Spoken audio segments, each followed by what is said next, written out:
맡겨오며 예수님의 이름으로 기도드리옵나이다. 아멘. 어느 날 국회의원들을 실은 그 버스가 고속도로를 가다가 빗길에 미끄러져서 절벽으로 떨어져 논두렁에 처박히게 되었습니다. 그때 때마침 폭우가 걱정이 되어서 논을 살피러 나왔던 농부가 그 현장을 목격하게 된 겁니다. 그래서 이 농부는 구덩이를 파서 그 국회의원들을 정성스레 파묻어 주었습니다. 그리고 나서 며칠이 있은 후에 파출소장이 그 길을 지나다가 부서진 버스를 발견한 거예요. 근데 그 버스가 국회 소속인 버스인 겁니다. 그래서 농부를 찾아가서 물었습니다. 그랬더니 농부가 하는 말이 자기가 구덩이를 파서 그 국회의원들을 잘 묻어주었다라고 이야기를 했습니다. 자, 파출소장이 묻는 거죠. 아니, 그 자리에서 국회의원들이 다 즉사를 했단 말입니까? 그랬더니 농부가 하는 말이 몇몇은 자기가 살아있다라고 외치긴 했습니다만 당최 그 사람들의 말을 믿을 수가 있어야죠. 네. 오늘날 이 시대 가운데 있는 정치인들의 말을 도대체가 믿을 수 없다라는 어떤 그런 생각에 만들어낸 풍자화된 유머가 아닐까 생각을 합니다. 근데 오늘날 정치인들뿐만이 아니라 이 시대 속에 오늘날은 그리스도인들이 그와 비슷한 욕들을 먹고 있죠. 도대체 그리스도인들은 다 거짓말쟁이고 다 사기꾼이다. 교회에는 온갖 사기꾼들만 모여있다라고 말하는 사람들이 있습니다. 심지어는 우리 교회 안에서도 성도와 성도 간에도 그 신뢰가 많이 무너져 있는 경우들을 보게 됩니다. 그래서 우리가 서로가 서로를 믿지 못하죠. 자기 자신을 경계하고 조심하고 서로를 믿음으로 바라보지 못하는 그런 관계 속에 있는 경우들을 보게 됩니다. 그래서 우리 교회 안에서도 성도 간에 어떤 회복되어져야 할 그런 관계가 있지 않을까라는 생각을 해보게 됩니다. 오늘 함께 나눌 말씀을 통하여서 혹여 우리 마음 가운데 또 우리 교회 가운데 그러한 부분들이 있다면 이 말씀을 통하여서 도전을 받고 우리가 회복되는 대로 우리가 더욱 힘써 나아가기를 소망합니다. 우리는 지금 로마서를 우리가 함께 보고 있습니다. 근데 사실 이 로마서의 말씀이 오늘날 우리에게 실제적으로 다가오지 않을 수도 있습니다. 이 로마서는 사도 바울이 로마에 있는 성도들에게 편지를 쓴 것이고 이 편지 내용 가운데에는 중요한 복음의 내용이 담겨져 있으므로 우리가 이 로마서를 보는 동안에 그 중요한 복음의 내용을 뽑아서 그것만 이해하고 가지고 가면 되겠다라고 생각할 수 있습니다. 그러나 지금 사도 바울이 이 편지를 쓸 때에는 사도 바울이 가지고 있는 인간적인 어떤 감정과 어떤 실제적인 간절함으로 그 편지를 받는 성도들을 염두하고 이 편지를 썼을 겁니다. 이 로마서를 우리가 볼 때에 이러한 부분들을 배제하고 간과하고 우리가 로마서를 상당히 드라이하게 바라볼 수 있는 여지가 항상 있습니다. 그런데 최근에 이 사도 바울이 이 로마의 성도들을 어떻게 생각하며 이 편지를 쓰고 있는가 하는 것을 실제적으로 깨닫게 되고 경험하게 되는 어떤 계기가 있었습니다. 그것도 때마침 이 로마서를 지금 보는 중에 이 12절을 지나는 중에 이와 같은 일들과 사건이 있음으로 말미암아 우리가 좀 더 실제적으로 로마서를 볼 수 있게 되지 않았나 하는 생각을 하면서 이것도 하나님의 간섭하심이요 또 인도하심이요 그렇기 때문에 정말 감사하는 마음을 가졌습니다. 그 계기라고 하는 것은 우리가 지지난주에 다녀왔던 벨리즈 선교입니다. 그 선교 기간을 통하여서 귀한 깨우침이 있었던 겁니다. 그럼으로써 이 사도 바울의 편지인 로마서를 건조하게 보는 것이 아니라 사도 바울이 가졌던 심정을 우리도 유사하게 경험하며 그 심정을 헤아릴 수 있는 그런 계기가 되었다라는 겁니다. 그 부분을 우리가 좀 생각하며 나눠보기를 원합니다. 먼저 12절을 보면 이렇게 시작을 합니다. 이는 곧이라고 시작을 하죠. 그래서 여기 이는을 받는 내용은 그 앞에 있는 내용들일 겁니다. 그래서 이 12절은 그 앞에 있는 내용들과 연관되어 있습니다. 먼저 9절부터 한번 보실까요? 9절 보면 내가 그의 아들의 복음 안에서 내 심령으로 섬기는 하나님이 나의 증인이 되시거니와 항상 내 기도에 쉬지 않고 너희를 말하며. 그래서 이 사도 바울이 하나님을 증인으로 내세워서 자신의 기도 가운데 이 로마 교회 성도들을 품고 얼마나 항상 기도하는 상황 가운데, 모습 가운데 있었는가 하는 것을 말하고 있습니다. 사도 바울은 로마의 성도들을 마음에 품고 기도하는 사람이었습니다. 그리고 10절에 가면 어떻게 하든지 이제 하나님의 뜻 안에서 너희에게로 나아갈 좋은 길 얻기를 구하노라.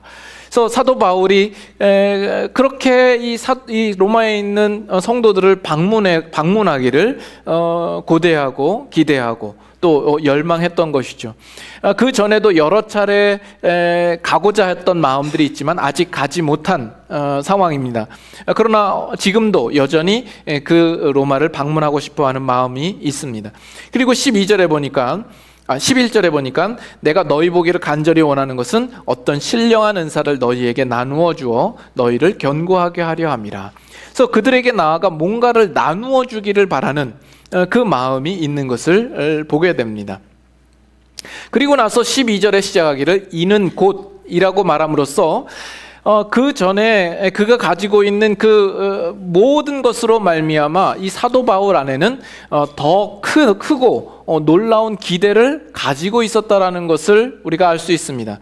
그 사도 바울이 가진 기대라고 하는 것은 12절에 나와 있는 대로 내가 너희 가운데에서 나와 너희의 믿음으로 말미암아 피차 안위함을 얻게 하려 함이라 하는 것입니다. 여기 안위함이라 하는 것은 그 킹제임스 버전에 보면 comforted라고 나와 있습니다.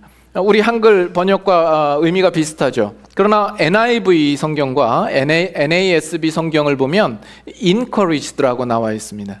그래서 I am encouraged together with you 라고 나와 있어서 사도 바울이 그들과 더불어서 용기를 얻게 된다라고 이야기를 하고 있는 겁니다. 다시 말해서 지금 사도 바울이 로마에 있는 성도를 그토록 방문하기를 소원하고 소망했던 이유는 사도 바울이 그들에게 용기를 불어 넣어주는 것뿐만 아니라 그들로 인하여서 사도 바울이 용기를 얻기를 간절히 바라는 마음이 있었던 겁니다.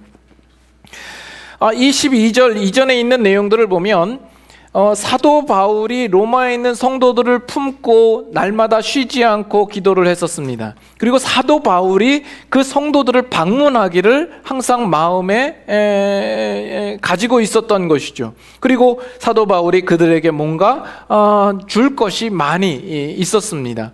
그걸 보면 사도 바울 쪽에서 이 로마의 성도들을 향하여서 일방적으로 무엇인가를 주고 일방적으로 그들에게 용기를 불어 넣어주는 것처럼 그렇게 생각되지만 12절에 와서 사도 바울은 서둘러서 자신도 로마에 있는 성도들로 말미암아 용기를 북돋아지게 되는 일이 있을 것임을 그들에게 알게 하고 있는 것이죠.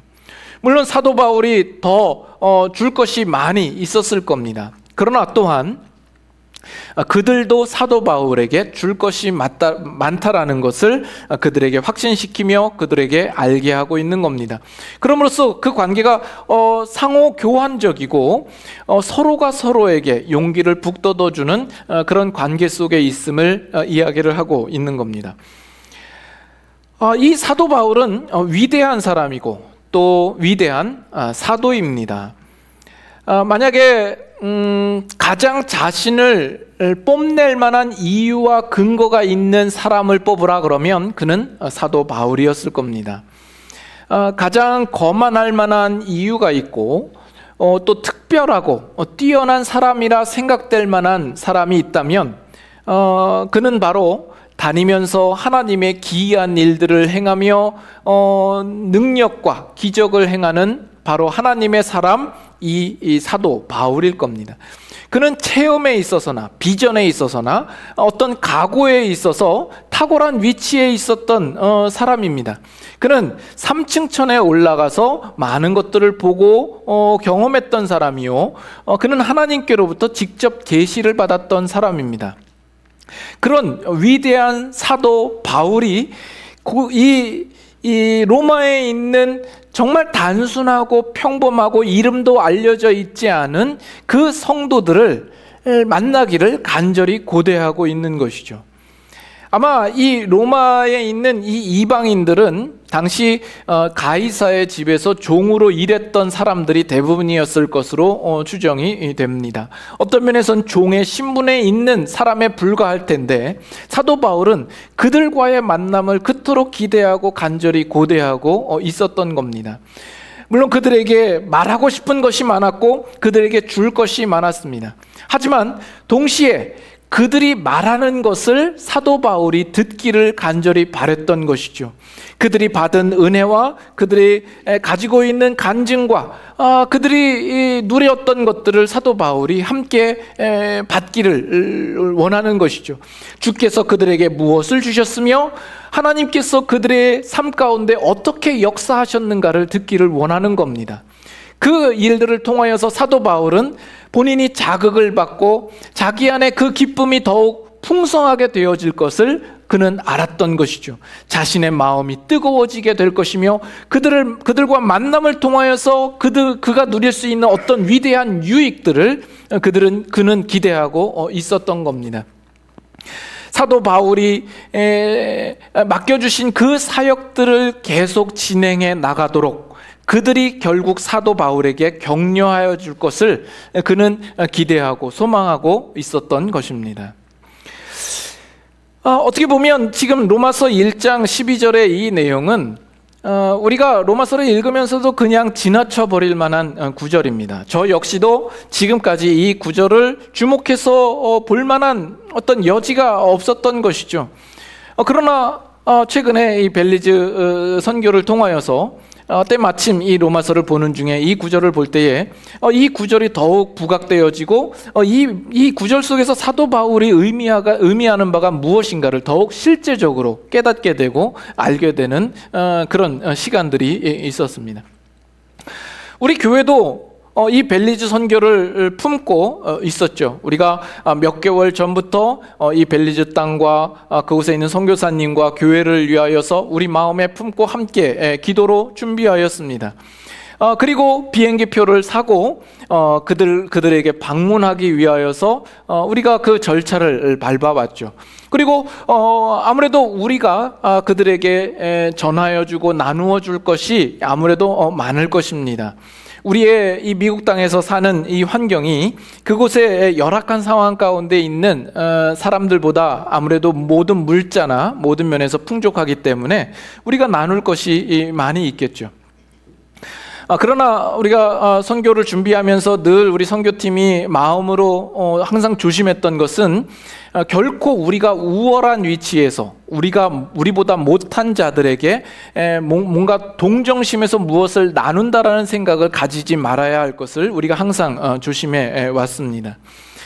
어쨌든 우리의 나눌 것을 준비하기 위하여서 우리가 함께 헌금을 하기도 하고 바자회를 통하여서 후원금을 모으기도 하고 또 여러 성도들의 정말 진심 어린 손길을 따라서 여러 옷가지들을 도네이션 받고 여러 공산품이나 장난감들을 이렇게 도네이션을 받았습니다.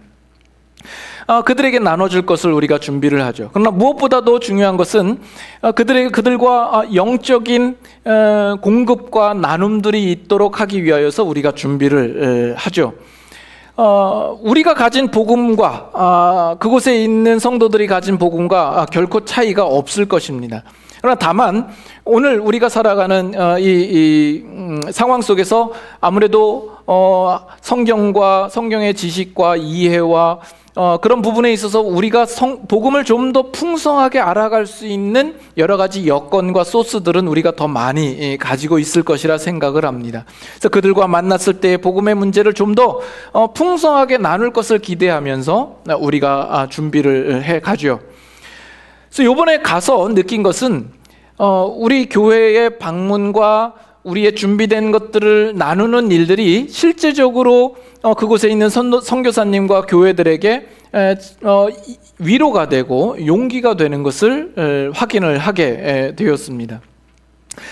지난 2년 동안에 그곳에 계신 임경환 선교사님이 부득이한 사정으로 이제 그 자리를 비우게 되었습니다. 이미 은퇴를 하셨어야 마땅한 연세 드신 이미화 선교사님이 어쩔 수 없이 그곳의 교회를 유지하기 위하여서 혼자 고군분투를 하고 있는 중에 있었던 것이죠. 이번에 갔더니 2년 만에 임경환 선교사님이 다시 돌아오게 되었습니다. 그동안 우리가 벨리즈 선교를 꾸준히 했던 것이 결코 헛되지 않은 것을 확인하게 되었습니다. 지난 2년 동안에 그런 선교지의 상황들을 알게 된 미국에 있는 몇몇 교회들이 더 이상 벨리즈에 방문하는 그 발걸음을 하지 않기로 결정을 한 겁니다. 또 그 후원하는 손길을 끊기도 했던 것이죠. 그 상황 가운데서 우리는 꾸준히 그 벨리즈를 후원하고 벨리즈를 방문을 했던 것이죠.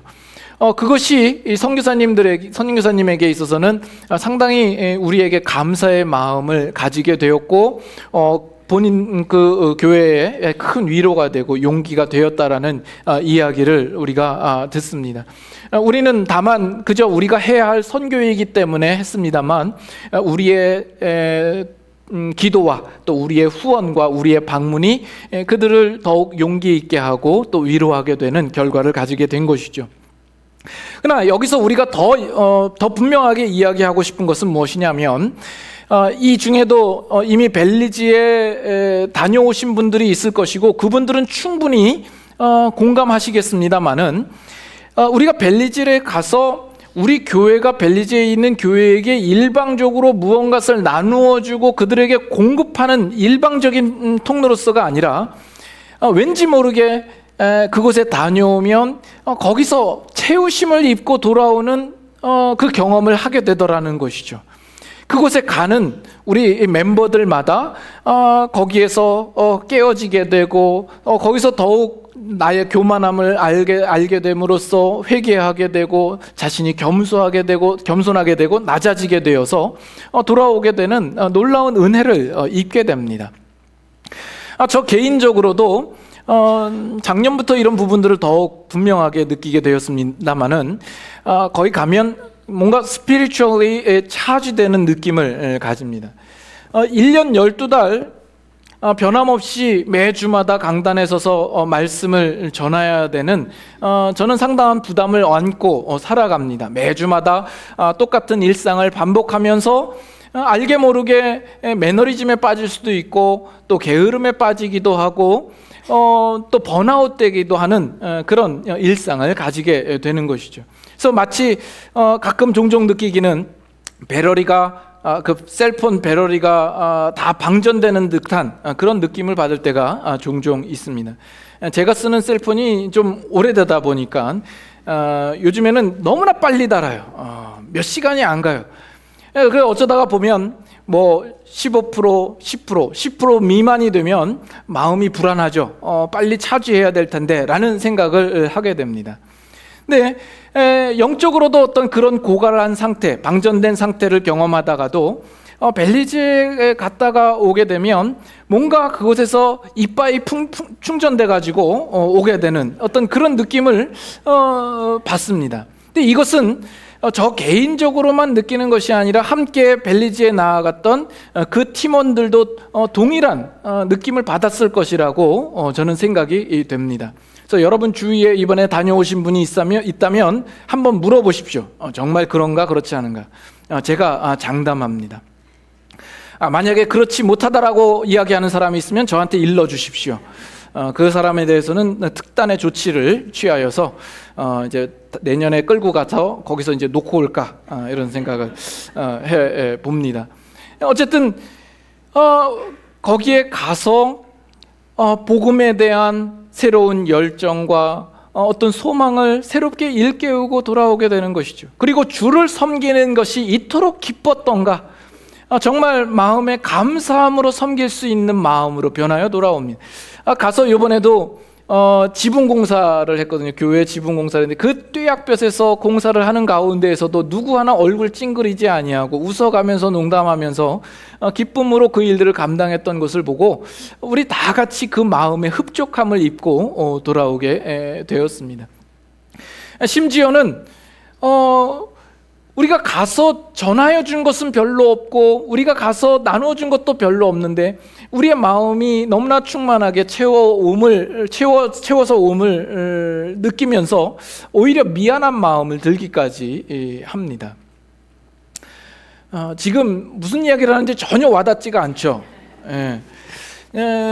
참 저도 안타깝습니다. 뭐 어떻게 더 말로 표현할 수 있을까라는 생각을 합니다. 우리가 이 선교하는 이 일들이 결코 가는 몇몇 사람들만의 선교가 아니라 우리 온 교회의 선교가 되기를 바라고, 그래서 갔다 온 사람들의 가진 그 충만함이 우리 온 교회에 함께 전달이 되고 또 공유가 되기를 원합니다. 그래서 우리가 매년마다 이제 선교 다녀오면 선교의 밤을 통하여서 우리가 그 받은 은혜들을 함께 나누게 됩니다만, 이번에도 아마 다음 달 정도에 우리가 함께 나누게 되지 않을까 기대를 합니다만, 그 시간들을 통해서 여러분들이 조금이나마 그 은혜를 함께 나누기를 원합니다. 그리고 더 크게 바라기는 여러분들도 내년이나 수년 내에 함께 그 선교지에 함께 가서 그것을 실제적으로 여러분들이 느끼고 경험하고 돌아올 수 있기를 바랍니다. 여기엔 아멘을 안 하시네. 우리 교회 여러 훈련 프로그램들이 있습니다만, 훈련 지금 과정 중간에 있는 분도 있고 숙련을 마치신 분도 있습니다만, 한 가지 아이디어는 그 훈련 프로그램 중에 정규 필수 과정으로 벨리즈 선교를 누구나 한 번씩 다 다녀올 수 있게끔 하는 것을 한번 심각하게 한번 고려를 해보고 있습니다. 어쨌든 아마도 사도 바울이 로마에 있는 성도들을 향하여서 가졌던 그 마음과 심정이 이런 것이 아니었을까라고 생각을 합니다.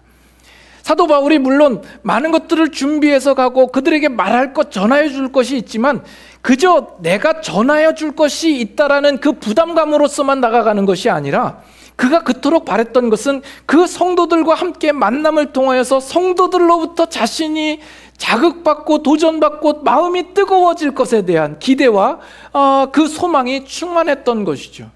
그런 사도 바울의 심정을 조금이나마 이해할 수 있었던 지난 시간들이었습니다. 근데 우리는 여기서 우리 성도 간의 관계의 중요한 원리 하나를 발견합니다. 우리가 12절을 다시 한번 보시면, 이는 곧 내가 너희 가운데서 너희와 나의 믿음으로 말미암아 피차 안위함을 얻으려 함이라. 우리가 주목해서 보아야 할 구절은 이겁니다. 너희와 나의 믿음으로 말미암아라는 겁니다. 사실 이 구절에서 이 부분을 제외하고도 얼마든지 말이 됩니다. 이는 곧 내가 너희 가운데서 피차 안위함을 얻으려 함이라. 이것은 일반 우리 사람들과의 관계 속에서도 얼마든지 일어날 수 있는 일이죠. 여러분들이 한때 참 친하게 지냈고 절친이었던 그 친구를 오래간만에 상봉을 한다던가, 어떤 그 가족과 함께 만남을 갖는다던가, 여러분들이 오랫동안 보지 못했던 가족들을 다시 만날 때 여러분들 안에 기쁨과 감격이 있을 것입니다. 그러나 지금 사도 바울은 이 로마서 성도들과의 만남 속에서 단순히 인간적인 관계와는 차별된 관계를 이야기를 합니다. 그것은 나와 너희의 믿음으로 말미암아 가지는 교제인 겁니다. 이것이 바로 성도의 교제, 성도의 교통입니다. 사도신경을 우리가 좀 전에 함께 고백했습니다만, 사도행전에서도 나오죠. 거룩한 공회와 성도가 서로 교통하는 것과 성도 간의 교통이 있는 것입니다. 여러분들에게 질문을 하나 해보죠. 여러분들이 어느 누군가를 만날 때에 그 사람에게서 가장 먼저 기대하는 것은 무엇입니까? 여러분들이 어떤 사람을 만났어요. 그 사람을 만날 때 여러분들이 가장 크게 관심을 갖는 것은 무엇입니까? 이 사람과 어떻게 재미있게 놀 수 있을까? 이 사람에게 어떤 유익을 얻을 수 있을까? 이 사람을 만나서 이 사람에게 어떻게 돈을 빌릴 수 있을까? 이 사람을 등쳐먹어서 어떻게 돈을 삥땅 쳐먹을 수 있을까? 이건 사기꾼이라면 어떤 그런 기대를 가지고 사람을 만나겠죠. 그렇다면 이 사도 바울이 사람을 만날 때, 그 성도를 만날 때에 가장 마음에 관심을 갖고 기대를 가졌던 것은 무엇일까요? 여기 나와 있는 대로 그 믿음에 먼저 초점이 있습니다. 사도 바울이 로마의 성도들을 만날 때에 그들 안에 있는 같은 공동된 특징은 함께 믿음을 가지고 있었다라는 것이죠. 믿음을 가졌다라는 것은 그 믿음을 갖도록 하게 하신 어떤 분의 특별한 사역과 역사가 있었다라는 것을 의미합니다. 그 안에 계신 어떤 일을 기대하지 않았을까 생각을 합니다. 사도행전 19장 한번 볼까요?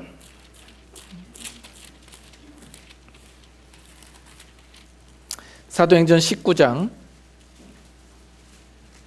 1절과 2절입니다. 사도행전 19장 신약성경 220페이지 1절 제가 읽고 2절 같이 읽읍시다. 아볼로가 고린도에 있을 때에 바울이 윗지방으로 다녀 에베소에 와서 어떤 제자들을 만나 이르되 너희가 믿을 때에 성령을 받았느냐? 이르되 아니라 우리는 성령이 계심도 듣지 못하였노라. 사도 바울이 에베소에 들렸을 때 그 제자들을 만나 그들에게 묻는 첫 번째 질문이 뭐냐면 너희가 믿을 때에 성령을 받았느냐 하는 것입니다. 사도 바울이 그들을 볼 때에 그들 안에 그들이 성령을 알지 못한 것에 대한 인식이 있었던 것이, 사도 바울은 그 부분에 대해서 상당히 민감한 것입니다. 사도 바울의 가장 1차적인 관심은 바로 그것입니다. 그 사람이 어느 민족의 사람이냐, 어떤 피부 색깔을 가지고 있는 사람이냐가 그의 관심이 아니었습니다. 그 사람이 어느 정도 사회적인 지위와 위치에 있는가도 아니었습니다. 그 사람이 어떤 학벌과 어떤 학위를 가지고 있느냐도 문제가 되지 않았습니다. 사도 바울이 가장 사람을 만날 때에 가장 먼저 초점을 두고 관심을 두었던 것은, 그에게서 가장 먼저 발견하기를 원했던 것은 그가 그 안에 하나님의 성령이 거하시는 형제인가 하는 것입니다. 내가 그리스도 안에 있는 것과 같이 그 사람도 그리스도 안에 있어서 함께 교제를 나눌 수 있는 사람인가? 이것이 사도 바울의 가장 큰 관심이었던 것이죠.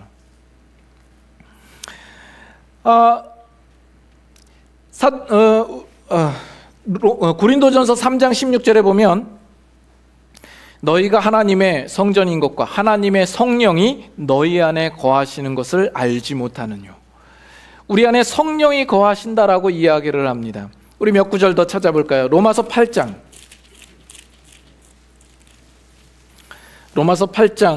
11절. 로마서 8장 11절. 다 같이 읽겠습니다. 예수를 죽은 자 가운데서 살리신 이의 영이 너희 안에 거하시면 그리스도 예수를 죽은 자 가운데서 살리신 이가 너희 안에 거하시는 그의 영으로 말미암아 너희 죽을 몸도 살리시리라. 그래서 여기도 보면 너희 안에 거하시는 영이 있다라고 이야기를 하죠. 이것이 성도가 가지는 가장 중요한 특징인 겁니다. 하나만 더 보도록 하겠습니다. 고린도 후서 13장.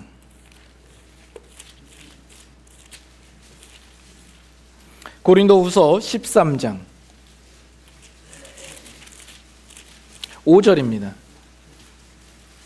고린도후서 13장 5절 다 같이 읽습니다.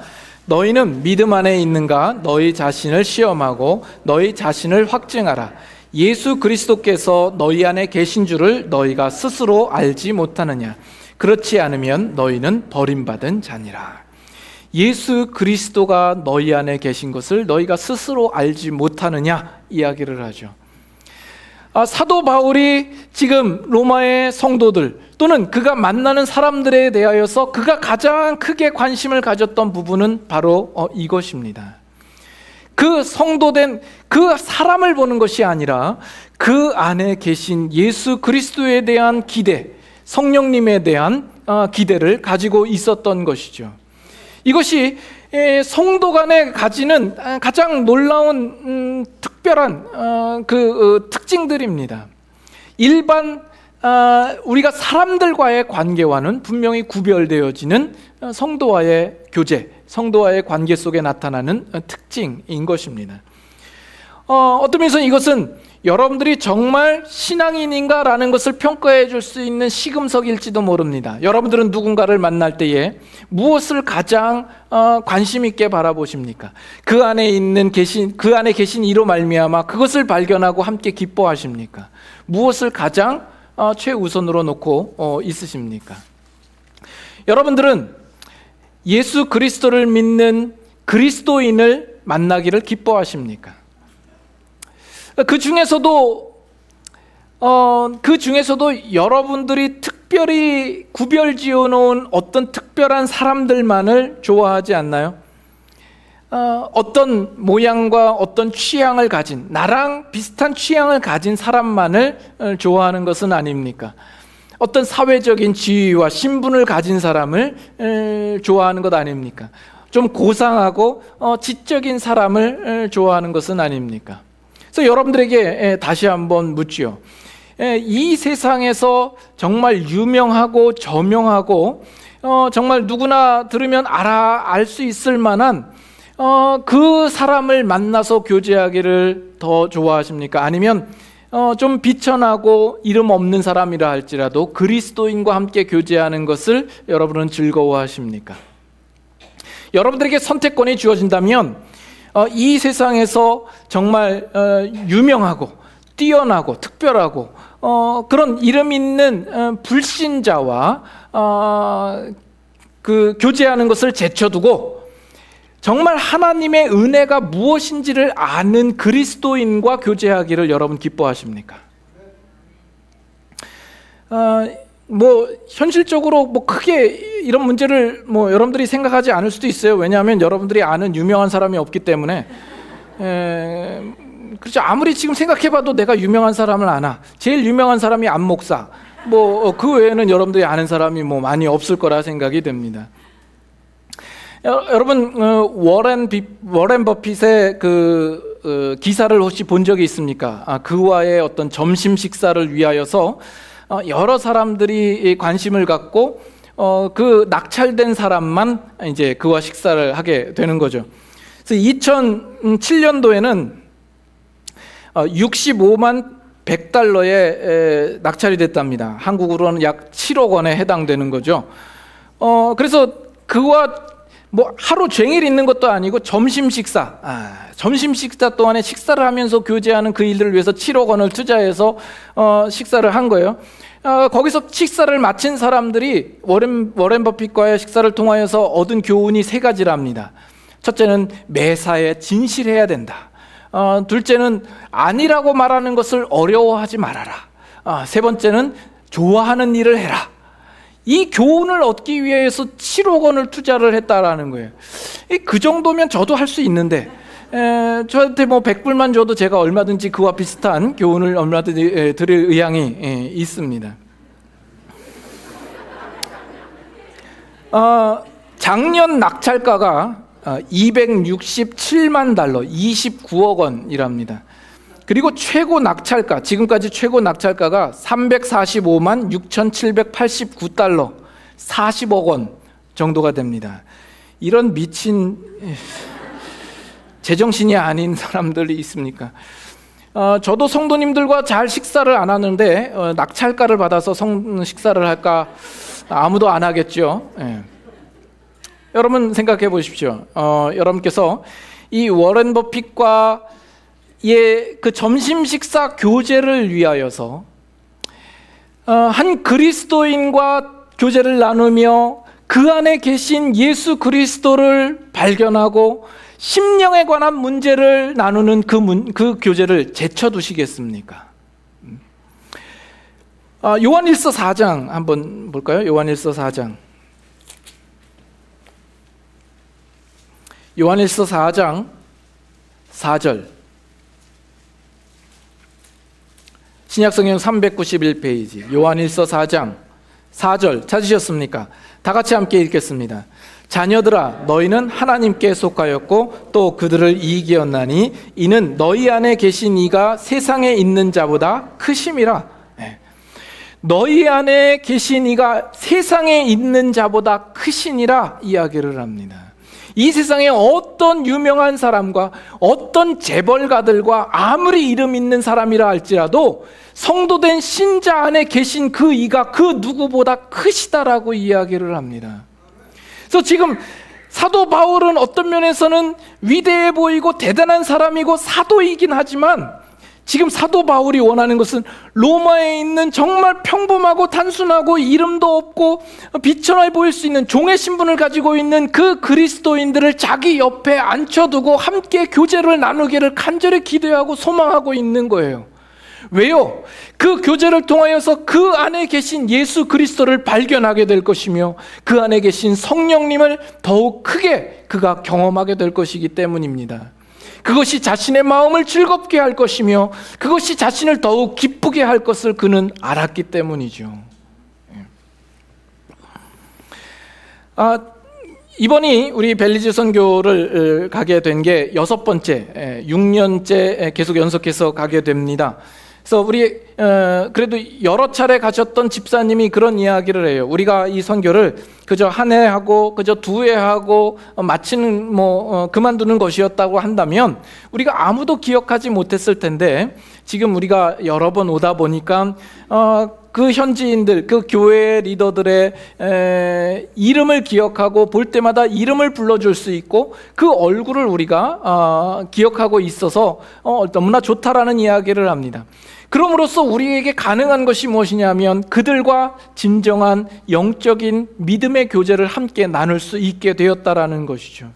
그래서 이번에 가서도 이제 리더십 세미나를 통하여서 하나님의 말씀을 근거로 우리가 소그룹을 이루고 같이 거기서 말씀을 근거로 함께 나눔을 가지게 되었습니다. 그 속에서 그들은 그들의 문제를 나누고 우리는 우리들의 문제를 나누고 또 우리의 삶 가운데서 성령 하나님께서 어떻게 우리를 인도하시고 역사하셨는지를 우리가 함께 나누게 되고 서로 기도 제목을 나누고 함께 기도하게 되는 놀라운 성도 간의 아름다운 교제를 함께 나누게 되었던 겁니다.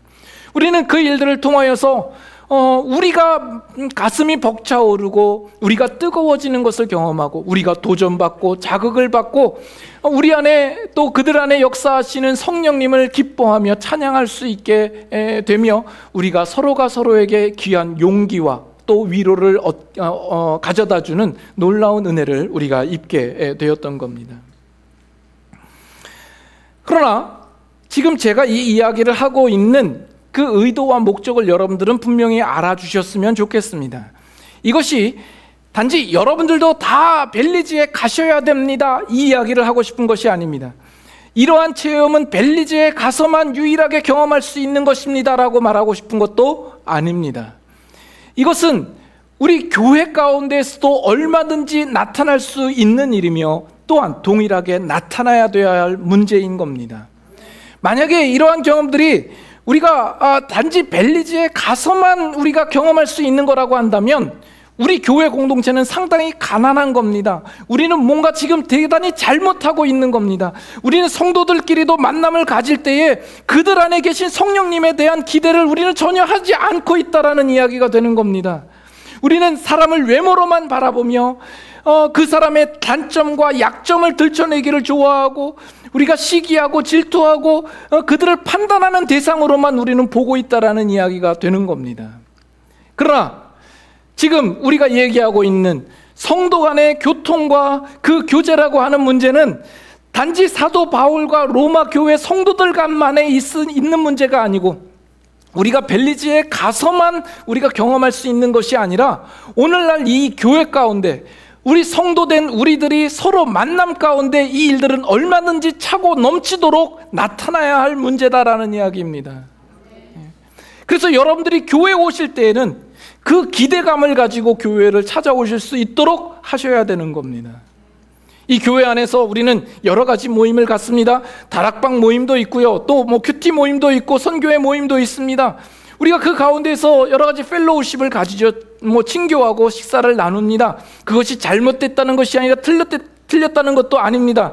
다만 우리 성도 간의 교제라는 것은 그것 이상이어야 한다라는 것이죠.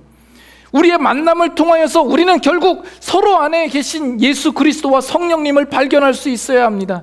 각자 안에 역사하신 하나님의 인도하심과 그 은혜가 무엇인지를 함께 나눌 수 있는 관계가 되어야 합니다. 그래서 그 속에서 우리가 서로 자극받고 도전받고 서로 뜨거워지고 다시 한번 소망을 발견하는 그런 관계로 되어야 하는 겁니다.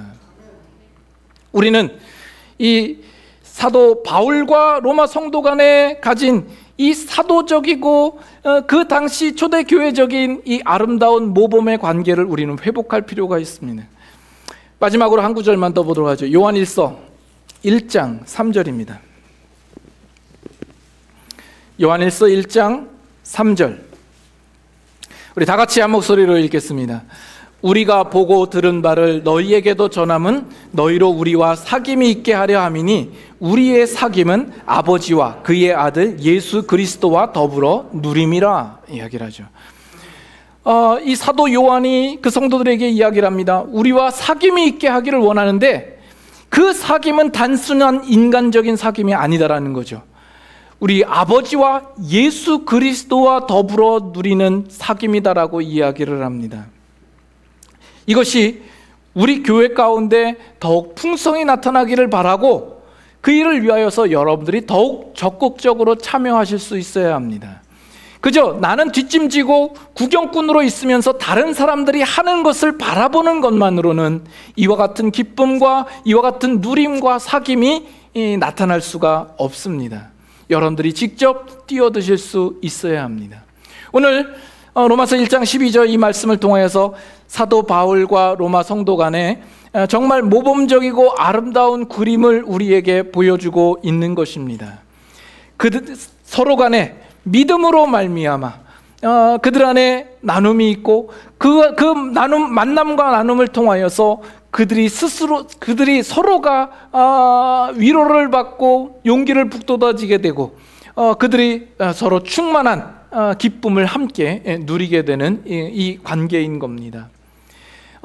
이 모범을 우리가 함께 따르고 실천할 때에 이 교회 가운데에서 여러분 각자는 큰 영적인 유익과 축복을 얻게 될 것이고 또 우리 교회는 참다운 부흥을 경험하게 될 줄로 믿습니다. 함께 찬양하고 기도하겠습니다.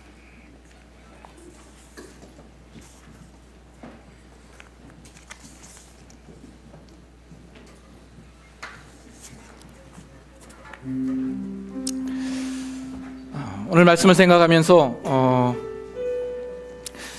우리 교회를 바라보고